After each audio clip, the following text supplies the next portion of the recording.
Good morning, participants. It is our pleasure to have with us Dr. Sudhir Kumar Das. Sir is Professor, Department of Fisheries, Resource Management, West Bengal University of Animal and Fishery Sciences, Kolkata. And the topic chosen for deliberation is management measures for sustainable fisheries and rural development. Sir, you are audible as well as visible, and your presentation is also visible. Please start, sir. Okay, thank you. Good morning, all participants. So I am Professor S.K. Das of Department of Fisheries Resource Management of West Bengal University of Animal and Fishery Science. Now my topic is management measures for sustainable fisheries and rural development. So as far as the fisheries sector is concerned, it has importance in the context of food security, nutrition security, income security, and ecological services. So importance of fish can be analyzed from the mythological era. Particularly say in your mythology it is there that Kesava Dhruta Meena Sarira Jaya Jagadisha. That means the first avatar of a god was Matsya avatar, in which he has saved the Vedas or the knowledge. So it is in mythology. But as far as present scenario is concerned, we have fisheries is very important in food security. So as far as food security is concerned, we know that food, clothing, shelter, they are the basic necessity of human being. And there is a need of adequate quantity of food in the right mix. That means in balanced nutrition should be there. So it should be available to everybody. And food in food security, we are having four pillars: availability, accessibility, utilization, then access, and stability in supply. So as far as the fish is concerned, it is easily available. And accessibility, it is the cheap source of animal protein. And stability in supply, it is stable in supply, and it is utilized well in human body. So fish has bears importance in the context of food security. And now you will be you will know that around 44 nations of this world they depend for food on external agencies or other countries. So among them, 34 are in Asia, 8 are in 34 in Africa, 8 in Asia, and 2 in American continent. So, but as far as fish is concerned, it bears importance in the context of food security, then nutrition security. As far as nutrition is concerned, fish provides cheap animal protein, and it is rich in several nutrients. Particularly, fish has about 16 to 20% protein. Then it is rich in vitamins and minerals, vitamin A, B, D, and minerals like calcium, magnesium, zinc, iodine. So all these factors, and in addition to that, omega-3 fatty acid also it is there in it. So fish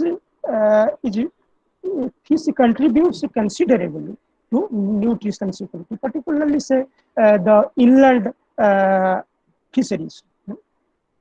As far as inland fisheries is concerned in the world, we are having say 12 million tons of inland fish produced from cultural sources, and out of this is mainly by small scale fisheries and subsistence fisheries, which is used mainly for the local domestic consumption and adding the nutritional security to the local people. Then fish nutritional importance of fish is that It is rich in omega-3 fatty acids, which considerably reduces heart problems or cardiac problems. Then the nutrients in fish, it enriches the physical development, brain development, the phospholipid in fish. It enhances cognitive development. So it has importance in nutritional security. As far as income security is concerned, good number of people in this world, they are engaged in fisheries that I will come afterwards. But there are certain opportunities in fisheries and aquaculture where the income security can be ensured to the people who engage in it. Particularly, I will come to it when I will discuss about rainbow revolution and ecological services. The wetlands has much significance in the context of ecological services. The wetlands recharge the aquifer or groundwater. It enhances the biodiversity.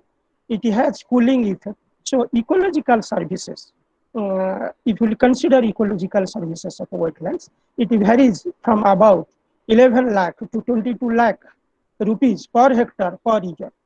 Then rural scene of India. So in India, we are having 2.3% area, and out of it, 4.25% of fresh water, 0.5% of grazing land of world, and versus it, we support 18% population and 15% livestock.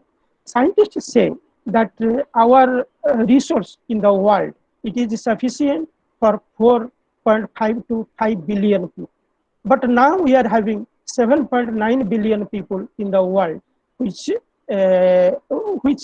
needs that resource management must be taken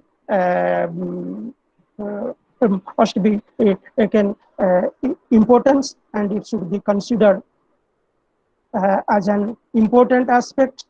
Then rural India, rural India, we are having 6.5 lakh villages. 2/3 of the population, they live in rural India, for whom agriculture and allied activities is the main occupation. And most of the people who are there in these villages, they are poor. Of course, though from the 15th August of 1947, when we got independence, at that time, Pandit Nehru and Dr. Rajendra Prasad, they have also announced that poverty, eradication of poverty will be our thrust area. Although we have been working for eradication of poverty, for reducing the unemployment, but still then we have not reached at the considerable level till date. And as far as the poverty is concerned, say poverty we can consider when it is about 2,100 calorie per person in urban area, 2,400 calorie per person in rural area. So different committees, earlier different committees, they have given different pictures of poverty. Planning Commission given 29%, Tendulkar Committee given 42%, Saxena Committee 50%, Arjun Senagupta Committee 77%. So this is, but World Economic Forum in 2020, they have given that 8.5 crore people are extremely poor, and 22 crores of people of India, they are poor, whose income is less than 32 rupees per day. And hunger index is of India and South Asia, which is 20. And as far as undernutrition is concerned, in India we are having 25% population undernourished, and in the world, out of 7.9 billion people, 11% people undernourished. And so in this case, I will just tell about Amartya Sen's theory of invisible famine, in which Amartya Sen has emphasized that latent hunger, undernutrition, malnutrition affects many more people than famine. Although democracies or the government, they take a quick notice of famine, but they don't take it so seriously to latent hunger, undernutrition, and malnutrition, in which many more millions of people are affected. And in our country, 86% farmers are small marginal farmers, where farmland is less than 2 hectares. And 40% to 45% farmers, they want to leave farming. And global warming, which is continuing, it is expected that it will reduce GDP and it will reduce agricultural and food production to level of 20%. And India is known as the land of Krishi and Rishi. Krishi means agriculture, Rishi means knowledge. And rice, it was first discovered in Koraput of Odisha, and in earlier days, in 400 to 300 BC, Nalanda was the center of learning of the world, where 42 countries, people of 42 countries were coming to get educated. And Gandhiji has told that India lie in her villages. So development of rural development is must for the development of the country. But when Nehru became prime minister, so that time in the first plan and second plan, the thrust was on industrial development. But in the third plan, it was found that agriculture has not substantially progressed. So we were suffering from hunger and PL 480, Public Law 480, or World Food Peace. So under that, we were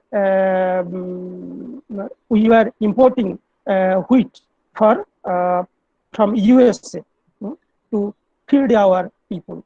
So that time the concept was ship to mouth. That means it will come from ship to mouth, because in the mid 60s we are having hunger, and subsequently green revolution has taken the shape in 70s, and in 80s we became self-sufficient in food production.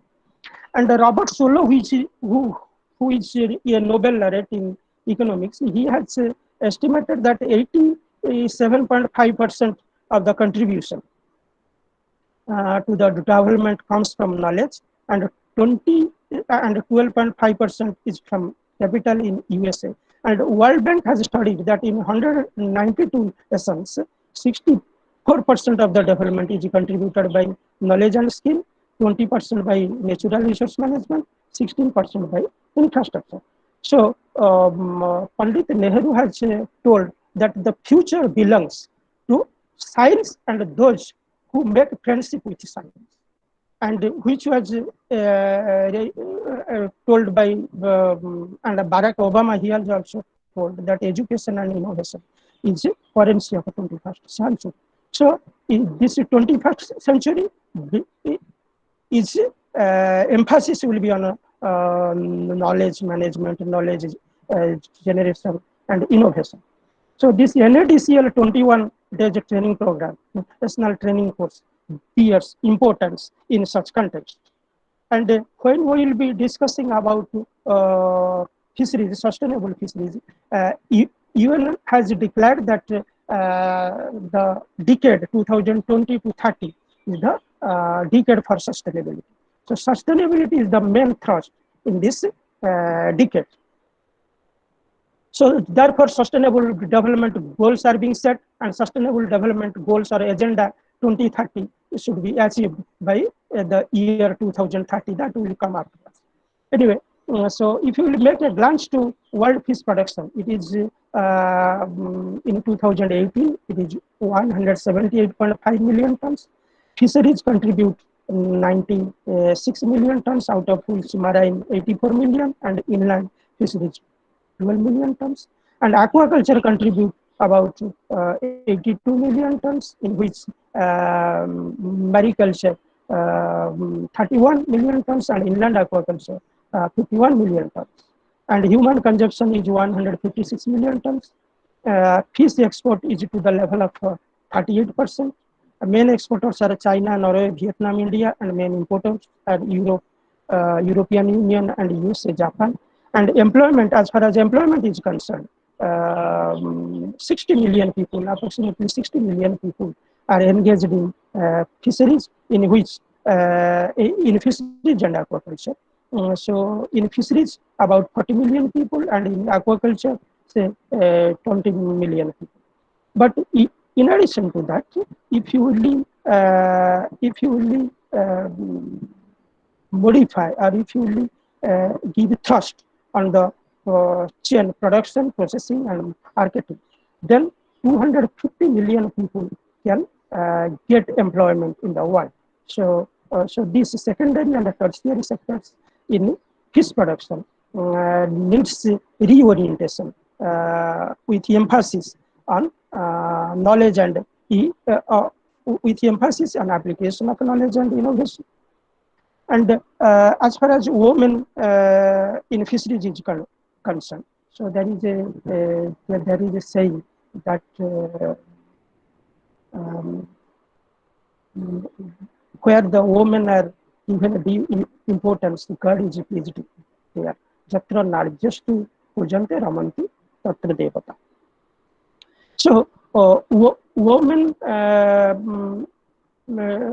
employment in world fisheries is 14%, fisheries 12%, aquaculture 19%, 33% processing. So women, although they constitute half of the population, and they contribute 2/3 of the labor, they get 1/3 of the remuneration, and they own only 10% property in the world. So there is a need that gender imbalance needs to be addressed well through fisheries and aquaculture. And I have told you that as far as biological sustainability is concerned, sustainable fish stock, in the year 1974, we are having 90% stock which was biologically sustainable, and 10% was biologically unsustainable.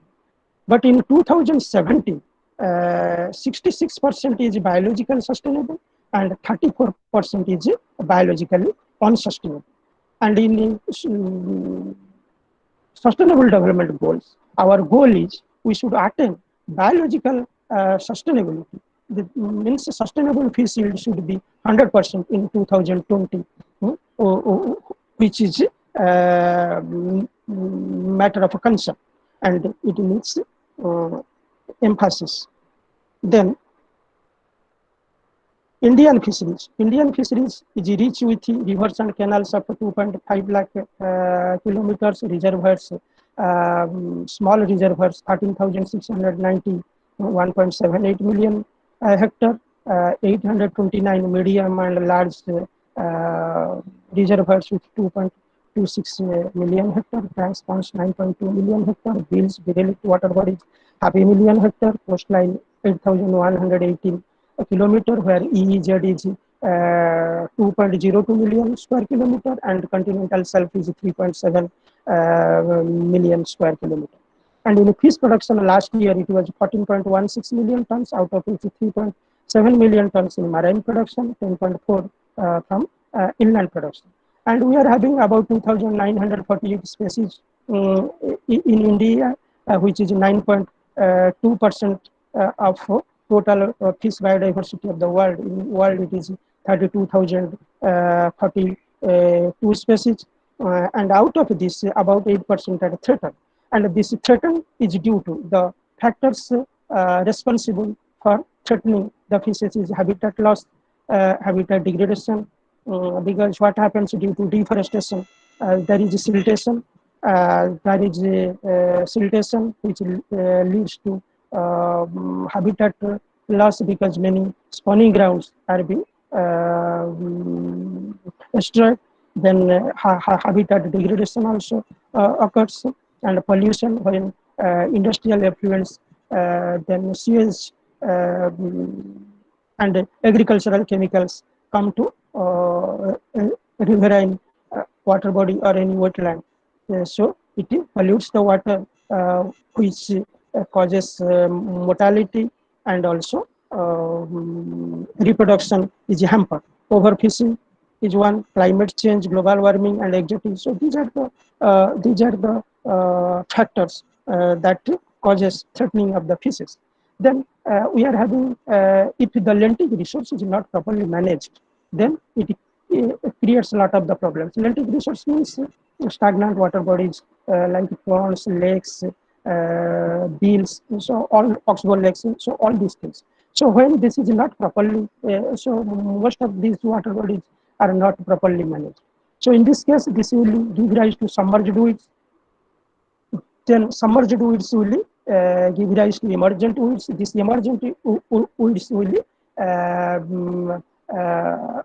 attract silts, so siltation will be there, and gradually this Eichernia, floating wood Eichernia develop. Most of the water bodies will find that is infested with Eichernia, and you see that two parents of Eichernia can produce and give 470 ton biomass per hectare in 4 months. And you see the water content of a leaf is very high, in 95%. So transpiration loss, water loss will be 445 tons during this time. So the water body becomes dry, and some cases the catchment area, the surface runoff which is coming, so that leads to eutrophication and gradually disappearance of the water body. So disappearance of when the disappearance of water body is there, so it is ecological services. Then recharging of aquifer is hampered, biodiversity loss is there, fish production is also reduced, and in this way, during last 50 years, probably around 50% of the lakes, they have disappeared. So there is a need of a development of a best management practice and sustainable farming, because in sustainable farming, detritus, plankton, algae, they can be converted to fish flesh. And fisheries is important compared to other animal production sector. I have told you, cheapest fish provides cheapest protein, cheapest animal protein. And if you will see the carbon footprint produced, means energy, energy per gram protein, it is in eggs it is 2.3 times more, and in chicken 2.6 times, pork 3.2 times, milk 4.6 times, lamb 14.2 times more energy is required to produce 1 gram of protein compared to fish. So in this case, fish is a low carbon footprint food. So now, what happens that integrated farming or integrated resource management or rainbow evolution, it can be taken up in different water bodies in rural areas. And this uses on-farm inputs. Off-farm or non-farm inputs are being avoided here. It is an approach of organic farming. So it may be horizontal or vertical integration may be there. So in horizontal integration, it can be, so in the integrated farming, what is happening, that the output or the excreta of animals are being used as input in fisheries, and the silt of the pond is used in the river and dikes, where the vegetables, fruits are being produced. So output of one unit is used for the input for the other unit. So in this case, this is an organic approach, and plants. So in this case, what happens? The fish pond is the nucleus of the system. So around which vegetables, fruits, flowers, oil seeds in the dikes, they are promoted. And animals like cow, dog, poultry, pig, they are also raised with fish, and this excreta of cow, dog, poultry, pig, that is used as manure in the fish pond which produces plankton, and fishes are being produced. So that is converted into fish flesh. And this we are telling a rainbow revolution because we know blue revolution for fisheries. Then fruits, flowers, they and oil seeds, they give rise to yellow, pink color, and meat, red color. So in this, and milk, white color. So we are telling it a rainbow revolution. And this has also potential to promote farm tourism. You see, farm tourism is increasing in European countries. And it is also having good potential in India. And it has developed in Kerala, Maharashtra, Himachal Pradesh, Rajasthan, etc. So what happens? The tourists prefer it because they have experience of angling, boating, organic food, rural scenery, evening entertainment.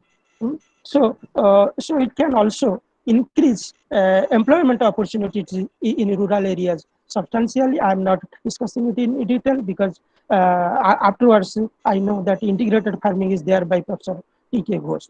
Then management of reservoirs. We are having small reservoirs and medium and large reservoirs. Small reservoirs are culture-based fisheries, and medium reservoirs and large reservoirs, there enhancement fisheries can be adopted. So in medium large reservoirs, if enhancement fisheries can be adopted, the production can be increased three to four times. It has already increased in many reservoirs as per the experiments of CP.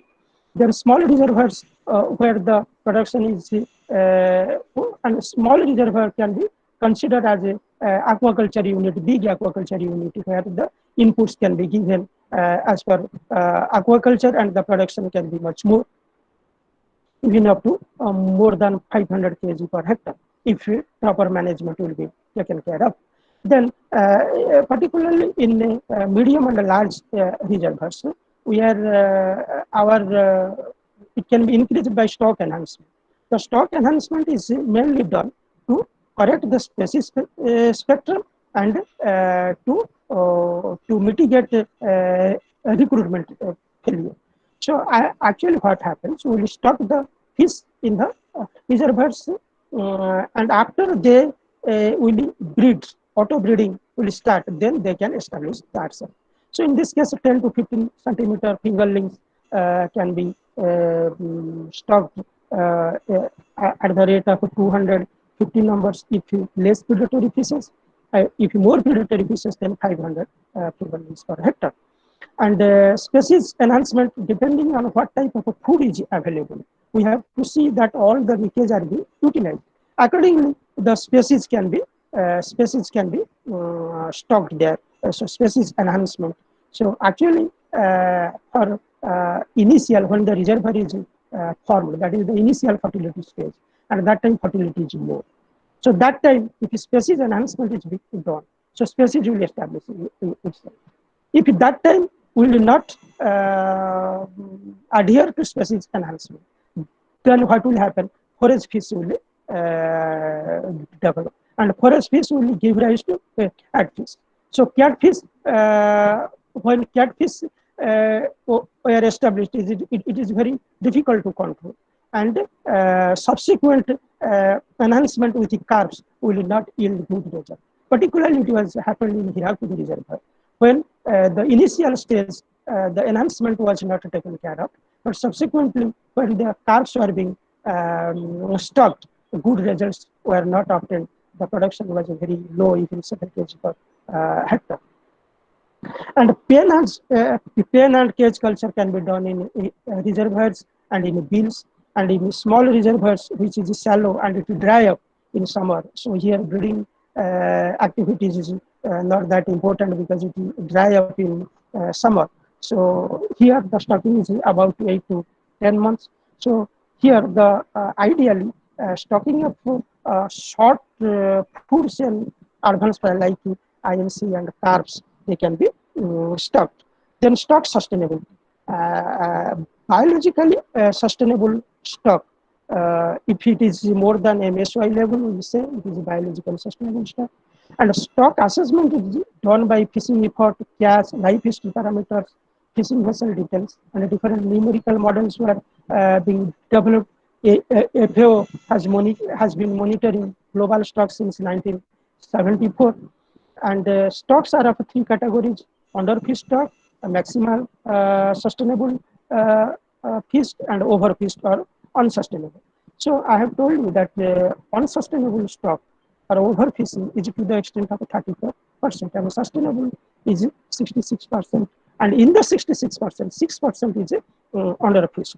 And the Agenda 2030 or Sustainable Development Goals targeted 100% stocks for biological sustainability in 2020, though it was 67% in 2017. So we have to go a lot to attempt it, although it is 2021 now.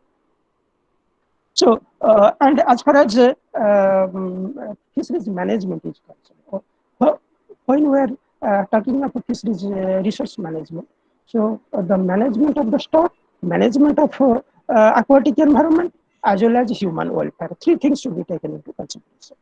So, as far as stock management is concerned, it needs 2 to 3 times the lifespan for effective management of the stock, because the data of 2 to 3 times of the lifespan of fisheries is being required in this context, which may be around 10 to 15 years. So this is the diagrammatical representation of maximum sustainable yield. You see maximum sustainable yield, maximum economic yield, then break-even point where the employment is maximum. So this is the Jordan-Stafford diagram of a maximum sustainable yield. Then sustainability has 3 pillars: ecological, economic, and social. So here I have shown you people, profit, and planet. Planet means environment. So ecological, so these 3 pillars, they are interrelated. There is 2 trade-off in this aspect. If the environment is not proper, there will be less fish, less profit. So fishermen will have economic condition, poor economic condition, so undermining in the society. So social status will be less. So in order to enhance the social status of fishermen, he has to go for more fishing. It leads to overfishing, and when the overfishing, the sustainability is affected. So there is a trade-off, 2 trade-off in this aspect. So the solution is that although when the sustainability, when we plan for the sustainable production, at that times the short-term gain may not be there, but long-term gain will be there by the fisher. So in that case, some it can be some incentives may be given during that period, so that it can be promoted. Then important failures see due to overfishing. I have told you that overfishing has led to different different development of different instruments to regulate it, that we will discuss afterwards. So collapse of Peruvian Anchoveta engravless engines in 1960s, 70s, North Sea herring, Clupia herringus stock in 1960s, Canadian Atlantic ground fish in 90s, Northwest Atlantic ground fish fisheries in 90s. So these were the fisheries which were collapsed due to overfishing and lack of management. So when the sustainable fisheries, when we want sustainable fisheries, you see the diagram, role of observers and fishermen in sustainable fisheries. So first aspect is data. So observers will collect the data. Data can be collected by the observer as well as by taking the information from fishermen. So after getting the data, the scientists will use the data to assess the stock. Stock assessment is being done. So after the stock assessment is done, then the managers will use assessment to set regulations. So managers will form certain rules and regulations to control overfishing, just like say mesh size regulation, protected area, ban period, ban area. So all those things um, has to be developed based on the stock assessment data. Then after that, the fishermen will support science and management. Fishermen has to obey it, and they will go for fishing. Then only we will attain sustainable fishing. So in this case, fishing quota, illegal fishing, IU fishing, illegal fishing should be stopped. Regulations, rules, regulations, agreements must be adhered. Protected areas. Actually, what happens? 10 to 50% of the aquatic area must be considered as a protected area, and it should be protected for travel to fisheries in the aquatic water body. Then restore of collapsed fisheries. So collapsed fisheries can be restored if we take adequate management. Say, I will give you two examples here. Say hillside fisheries, which has come down drastically in 2010-12 period. After that, some measures were being taken, some regulations were being formed, and it has adhered, and it has gradually recovered subsequently. Similarly, in the case of Chilica Lake, before 2000, before 1999, so the production which was even in 1996, 97, that time probably it was around 1100 tons, and subsequently some interventions were being done, and it has 1200 tons. It was raised to more than 11,000, 12,000 tons in subsequent years. So if you take adequate measurement measures, so we can the collapsed fishery can be it can be come to normal level. And public awareness, anthropogenic stresses, anthropogenic interventions are mainly responsible for decline of the stock. So in this case, public must be aware about it. Then fisheries management. So in fisheries management, assessment is some elements of fisheries management. Assessment, stock size, fishing effort. Yeah, so these data are required when we have to go for assessment. Then decision making. Decision what strategy will adopt for harvesting. So in this case, fishers should be taken into account. So fishers as well as regulating agency, they should be taken care of. Then selection of harvest strategies and practice. Implementation mainly monitoring and then control and monitoring. So all these are the elements. Then harvesting strategy. So harvesting strategy and regulations include input control on fishing efforts like boat, so input means number of boats, capacity of the boats, then fishing catch, fishing effort, time of operation, then fishing area. So these are the input control. Then output control for permissible catch. How much catch is being permitted? Total allowable catch, then quota, then the legal size. What should be the size of the fish? You should see that undersized fish should not be caught, and because if we catch undersized fish, then it will not reach the potential size where the production will be hampered. Particularly as far as overfishing is concerned, we can have three overfishing, just growth overfishing, where the undersized fishes are being caught, and so that the full potential is not available. Then recruitment overfishing, where the spawners, brooders are being caught, so that spawning is not occurring, will not occur to the desired target, so the stock will be reduced. And ecosystem overfishing, particularly the entire ecosystem is taken into consideration, where the prey-predator relationship is important. So if the predators, top predators, they will be caught substantial, then forage fishes will be moved. So when the forage fishes will be moved, in that time what will happen? The ecological balance will be hampered.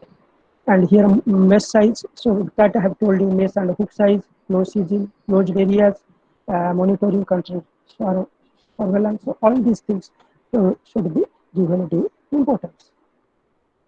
So now sustainable development goals. So as far as the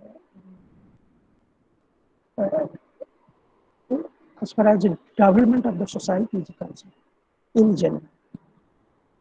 So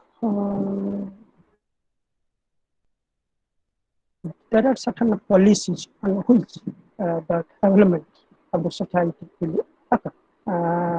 So earlier we were having MDG, Millennium Development Goals. In 2020, we have set eight number of goals, Millennium Development Goals, and those goals were the basic for policies. But in 2015, what happened? We have modified it and we make it Sustainable Development Goals or Agenda 2030. So Sustainable Development Goals, we are having 17 goals, and each goal is having some targets. So now the out of 17 goals, as far as the fisheries is concerned, few goals are being related to fisheries. So goal number 1, no poverty. Goal number 2, zero hunger. Goal number 3, good health. Then gender equality. Then decent living. Goal number 8, and goal number 14, life below water, which is directly related with fisheries. So aquatic resource should be managed in a sustainable manner, so that the maximum benefits will be availed by the human being. Then in goal number 14, there are 10 targets. So important targets are reducing marine pollution, then protecting and restoring the ecosystem, sustainable fisheries, small scale fisheries. You see, small scale fisheries, the people who are involved in small scale fisheries, they are mainly the poor people. So, there is a need for economic development of those people. So, promotion of fisheries and conservation. Now, many fisheries are being hampered due to several threats. So, fisheries, so many fishes are getting threatened by them. So there is a need of adopting conservation measures. Then sea laws, there are different sea laws to control overfishing, and those sea laws that we will discuss afterwards, we should adhere to it.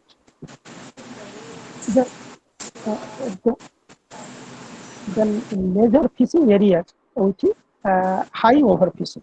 So major fishing areas which have overfishing, high overfishing are Mediterranean Sea, where overfishing is to the extent of 63%.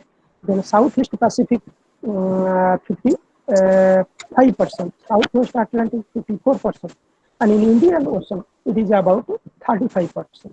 And we are, as far as marine catch is concerned, about 1,700 species are being caught.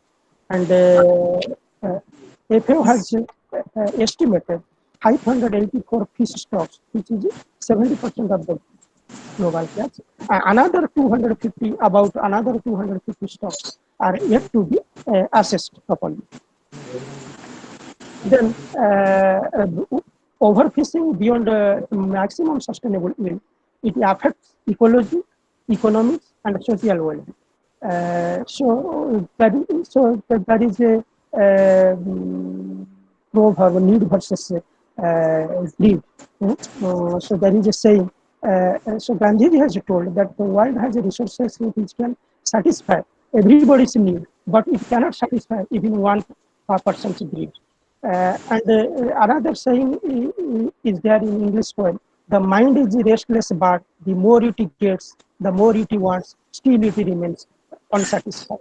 So this is the need versus greed. So and then it's that overfishing. If you will avoid overfishing, we can rebuild the stock of about 16.5 million tons. So overfishing, which is about 34% in 1967, if that can be avoided, it will enhance our production.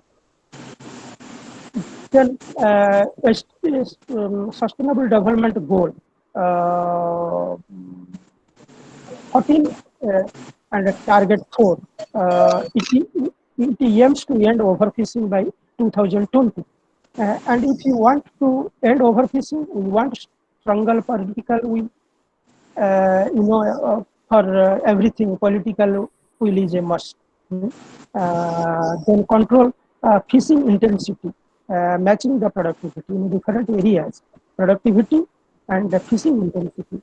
It should be it should match. Then BMP, best management practice must be evolved for fishing in region specific area. Then consumer perception and awareness.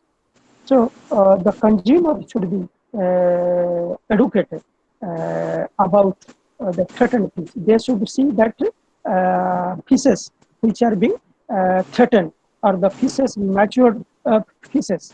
They are not come to the market and they are not consumed. So that the stock can be enhanced. Then monitoring system, MCS, monitoring, control and surveillance system, it should be strengthened all over the world. So now 10 species contribute bulk and 5 contribute about 25% of the world catch in 2018. Those are Anchoveta, 7 million tons, then Alaska pollock, 3.4 million tons, skipjack tuna, 3 tons, Atlantic herring, 1.8 billion tons, and blue whiting, 1.7 million tons. So you see, FAO measure fishing areas. So if you see it here, then you see the Mediterranean Sea, that is 37, the zone 37, that is overfished, which is up to 64%, 65% level. Then area 87 and 41.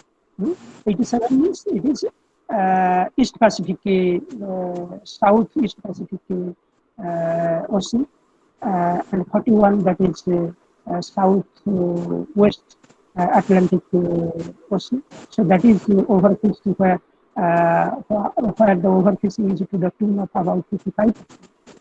And in ours, Indian Ocean is coming in the zone fishing area 51, 57, where the fishing overfishing is to the tune of about 35%.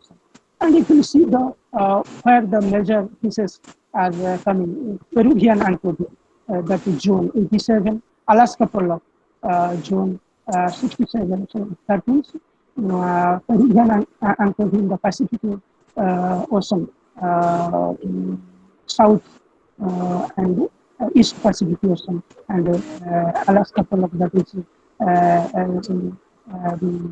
North East Pacific Ocean. Then Plupia herringus in Atlantic, then skipjack tuna in Australia region and Indian Ocean.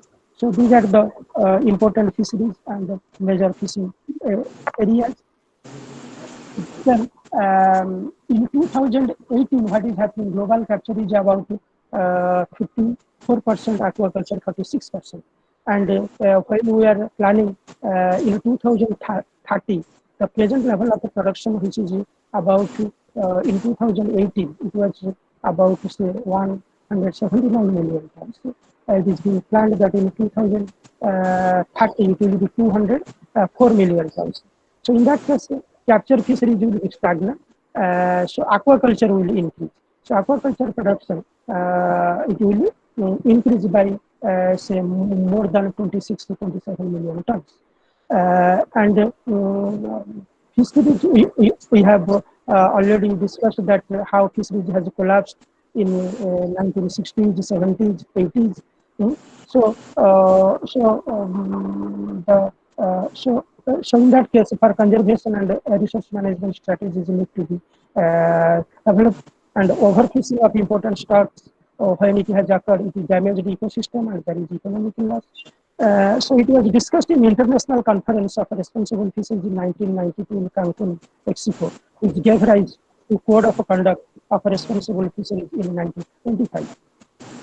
So Code of Conduct for Responsible Fisheries is the best document for, preparing different plans and strategies for development of fisheries in a sustainable manner. Then CCRF has 12 particles and it covers all aspects, right from fish processing, marketing, fish governance, research, all aspects are being addressed well in Code of Conduct of Responsible Fisheries. So that is the basis to which we should consider for promoting different measures for development of sustainable fisheries. So code covers fishing, aquaculture, trade, marketing policies from harvest to consumption. So these are the different articles. So out of this, fisheries management is in Article 7. So fisheries management, an international legal program, when we have seen that collapse of different fisheries has happened. So some different laws were being framed on clause. So that is mainly EEZ, 200 nautical miles of EEZ and conservation management in this area, Code of Conduct of Responsible Fisheries, Fish Stock Agreement, that is conservation strategy, strategy in open seas, then Port State Measure Agreement, which prevents IU fishing by vigilance when it is landed in the ports. Then several voluntary technical guidelines and plan of action were developed. Then ecosystem approach to fisheries management. Ecosystem approach to fisheries management addresses ecology and well-being, human well-being, which is interlinked by governance. Then integrated management. So integrated management, the coastal area must take into account the adjacent natural ground as well as open sea. So all three should be taken into account in integrated management. Then three dimensions of it are ecological, humanistic, and governance. Then this is the diagrammatical representation of ecosystem approach in fisheries management, where climate, habitat, ecology are being considered well. Then principles of EFM, governance by rules, then appropriate scale, participation, all stakeholders should participate in planning, monitoring, and evaluation. The different objectives, there should be trade-off. When different stakeholders will come, there will be trade-off in different objectives. Then cooperation and coordination, both in horizontally as well as vertically in government sector.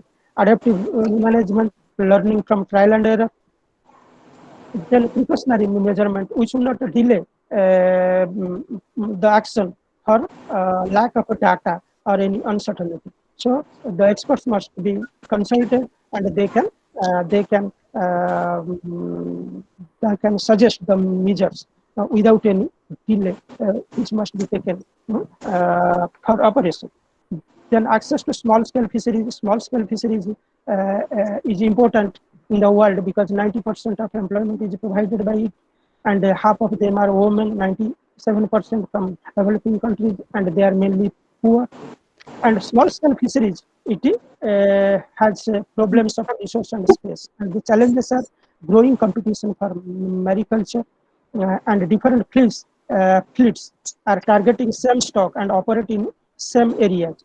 Actually, small scale fisheries, it is within 5 nautical miles or 9 kilometers from the shore in sea. But in that area also, mechanized and motorized fisheries is being operated. So, in the interest of a small scale fishermen, it is being hampered. Then marine transport hampers its marine protected areas. So many marine protected areas. I have told that the protected area must be around 10 to 15% minimum. So many marine protected areas where the small scale fish are unable to fish in the area. So their income is being hampered. So direct participation of small scale fisher by co-management is needed to promote their livelihood. Then promoting the biodiversity. So these things already I have told. Then sustainable fisheries in areas beyond national jurisdiction. So beyond national jurisdiction means in the open sea area beyond EEZ. So that is high seas. So resource in deep sea. So that includes mainly deep sea fisheries, then tuna-like fish, and that deep sea is low productive area. See, the coastal area EEZ, it may be about 10% of the area, but it produces more than 90% of the total fish production. So deep sea is low productive, biologically desert. So to say, biologically very less production is there.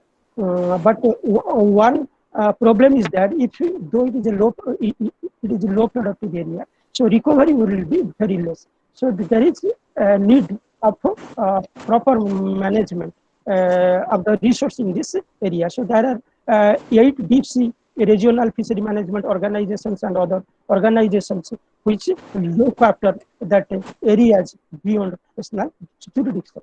And bycatch reduction conservation are the main thrust areas, and flag state fishing activities. Particularly, I have told you port state agreement which is in operation from 2016. It has substantially reduced IU fishing, illegal, unreported, unregulated fishing. Climate change adaptation strategies. Fish, I have told that fish is the low carbon footprint food, and seafood is also same. If you will compare with the other animal protein sources. So abiotic factors like sea surface temperature, diesel oxygen, salinity, acidity, so those are affecting fisheries due to climate change. Then biotic factors include primary production and food web. Climate change are affecting small scale fisheries, processing, marketing, trade, and sea level rise, heat wave, frequency of extreme weather, storms. So these are also frequently occurring, and it is adversely affecting marine fisheries. And you know that 32,000 people, 32,000 fishermen are being died every year due to these extreme weather conditions. So fatality is just about 32,000 per year. Then climate modeling indicates there is a latitudinal change in the fisheries. That means low latitude fishes due to this global warming, fishes of low latitude proceeding towards the medium latitude. From the medium latitude towards the higher latitude. So there is a change in movement of a fish. Then use of knowledge of climate risk and its adaptation that can reduce the fatalities, which is about 32,000 fatalities per year. Then abandoned, lost, discarded fishing gears. There are ghost gears. So many abandoned, lost plastic gears are there. It enhances marine plastic pollution, and about 46% species of IUL red list of threatened species face entanglement and ingestion.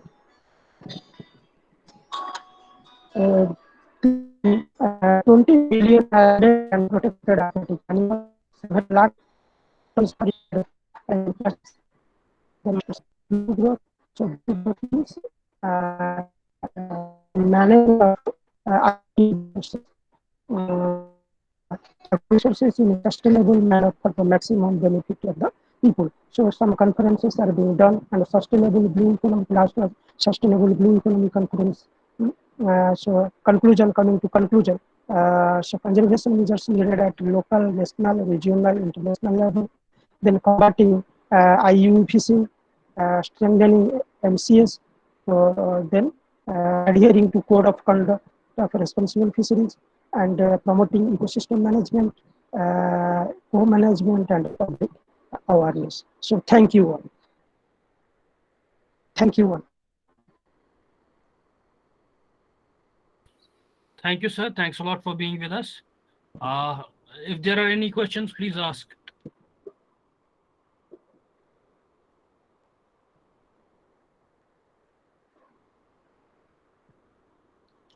If there are any questions, please ask. That would be nice. Thank you very much, sir. It was a nice presentation. Thank you. Thank you. So much data put together.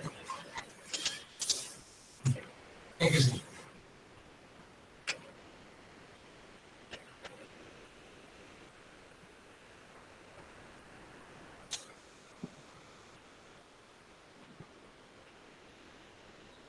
If anybody any question, they can ask.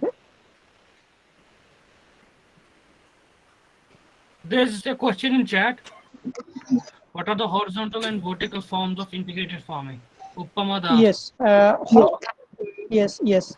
Horizontal integrated farming means the farming will expand horizontally. Say fish culture with horticulture, floriculture,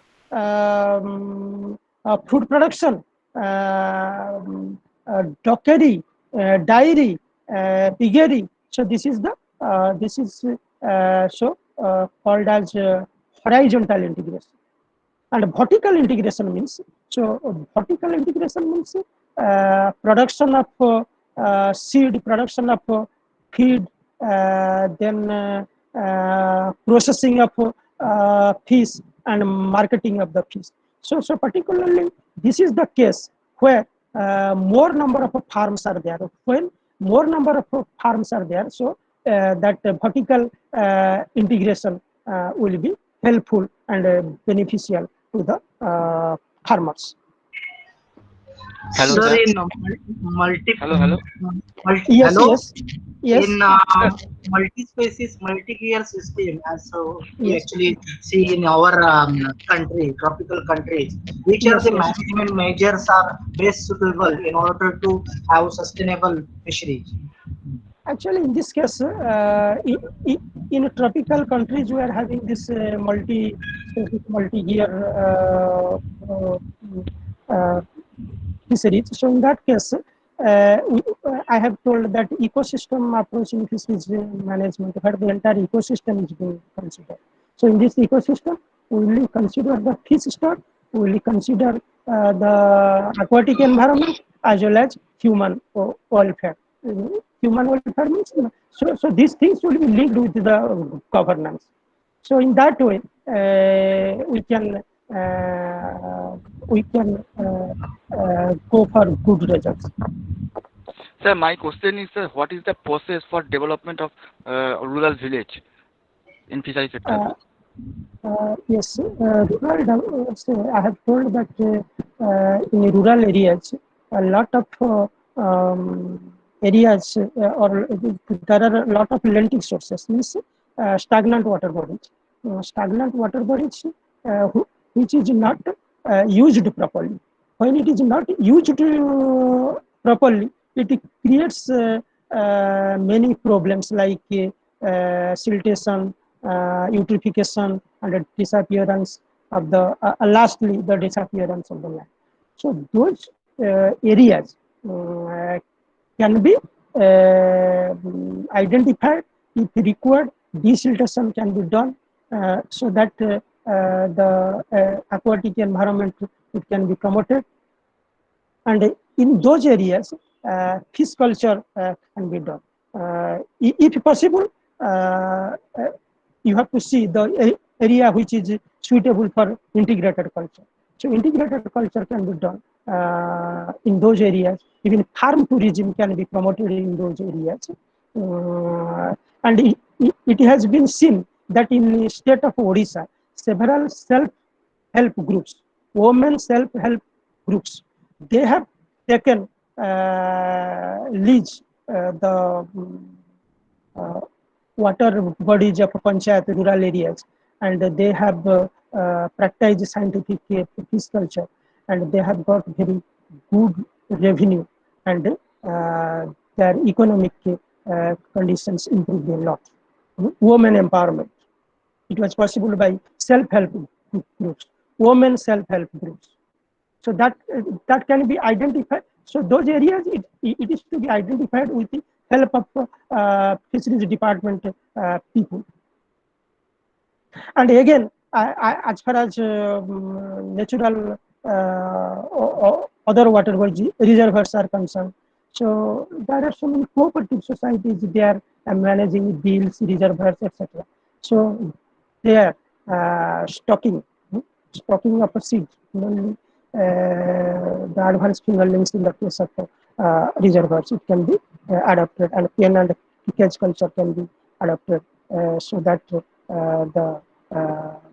the cooperatives will be benefited by increasing the production. Sir, Yes. sir, you have given very nice presentation. I really appreciate your lecture that the management of measures and sustainable fisheries development for rural people. Sir, I have one question.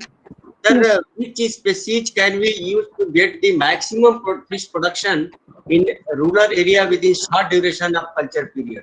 Which is suitable species to get the maximum production within the short duration, sir, nowadays? Yes, yes. Say maximum ours is I have told that sustainable fisheries and sustainable aquaculture.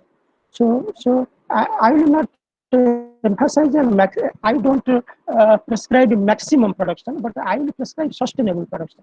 And sustainable production, the maximum production which can be obtained every year without adverse impact on the environment, and without negotiating with the future of without negotiating with the interest of a future generation. Not that today we will get say 5 tons, and tomorrow we will get 3 tons, and then 2 tons, not like that. If you are getting 10 tons, let it be every year. So that is sustainable, maximum production in each year. So as far as sustainable production is concerned, in Indian context, we can think of katla, rohu, mrigal, common carp, then silver carp, grass carp, and with that freshwater prawn. So this composite culture system, composite culture system can give good return, and sometimes the production can be 10 to 12 tons per hectare per year. Just imagine 10 to 12 tons of fish per hectare per year in well-managed ponds in Andhra Pradesh and other places. So that can be done. Sir, what about this species I am talking about, especially species? Sir, that what about this Pangasius and Paku? Actually, those catfishes, when they are cultured, particularly in the monoculture system, that can be done. Because if they only come to the natural environment, so they will cause problems to our native fishes. Native fishes, because native fishes cannot compete with them with food, and they are predatory fishes. So if they are being done, they should be done in controlled conditions, so that it will not escape out. Okay, And those things will be discussed when your aquaculture lectures will be there. Subsequently, about integrated aquaculture, Professor T.K. Ghosh, he will talk. So he will describe about it, and other aquaculture teachers, they will also describe about it. Yes. Thank you, sir. Thank you. Thank you very much. Okay, thank you.